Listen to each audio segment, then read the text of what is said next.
Natalie Matthews Ramo. The first time I met Alex Kaczynski was in 1996. I was clerking for the Chief Judge of the Ninth U.S. Circuit Court of Appeals, and there was an orientation for new clerks in San Francisco. One of my co-clerks and I were introduced to the already legendary, lifetime tenured young judge at a reception, and we talked for a while. I cannot recall what we talked about. I remember only feeling quite small and very dirty. Without my prompting, my former co-clerk described this interaction in an email to me this week. "He completely ignored me and appeared to be undressing you with his eyes," he wrote. "I had never seen anyone ogle another person like that, and still have not seen anything like it. Was so uncomfortable to watch, and I wasn't even the subject of the stare." The first time I spoke to Judge Kaczynski on the phone came weeks later, when I called his chambers late at night.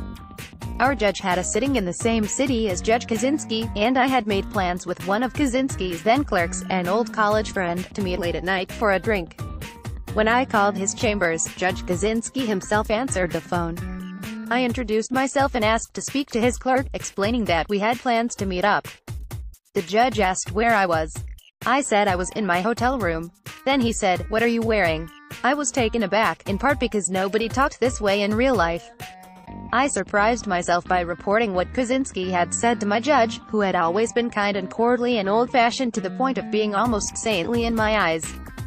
He looked horrified, as I am sure he was. But it was 1996, and the relationships between law clerks and their judges are mostly built on worshipful silence. There is no other work relationship left in America that is comparable. Which is, as it happens, part of the problem. For the 20 intervening years, I have promised myself that if Judge Kaczynski was ever to appear before the Senate Judiciary Committee for a Supreme Court confirmation hearing, I would testify about the dozens of conversations I'd had over the years with other clerks and lawyers about Kaczynski's behavior, about the strange hypersexualized world of transgressive talk and action that embodied his chambers.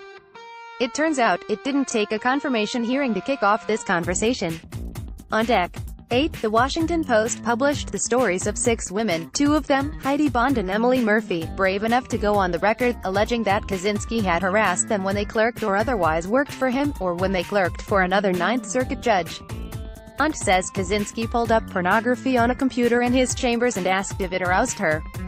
One accuser spoke of him looking her body up and down, in a less than professional way. Another reported about his fixation on the idea that she should exercise naked. In a statement to the Post, Kaczynski said, "I have been a judge for 35 years and during that time have had over 500 employees in my chambers.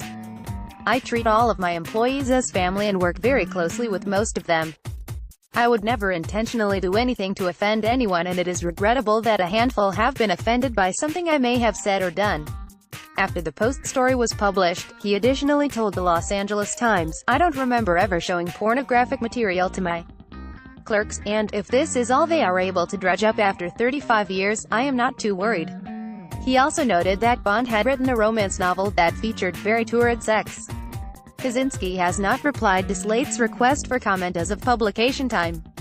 "I never reported to Judge Kaczynski during my tenure at the Ninth Circuit, so my story is different. Nevertheless, I believe Bond and Murphy, because the pattern they describe is a familiar one. It is hard to put into words what felt off to me about Judge Kaczynski's behavior. To start, I would suggest you watch this infamous video from 1968 of the future judge delivering an egregious kiss to his prospective date on an episode of The Dating Game. Nothing like that happened to me. But perhaps it helps you understand why, even though he never put his mouth directly on mine or clasped my throat, his consistent way of greeting me, with a kiss on the cheek that always lasted a few seconds too long, in front of colleagues I respected if not revered, so prolonged that others noted it, was unwanted. And yet I still don't quite know the word for it.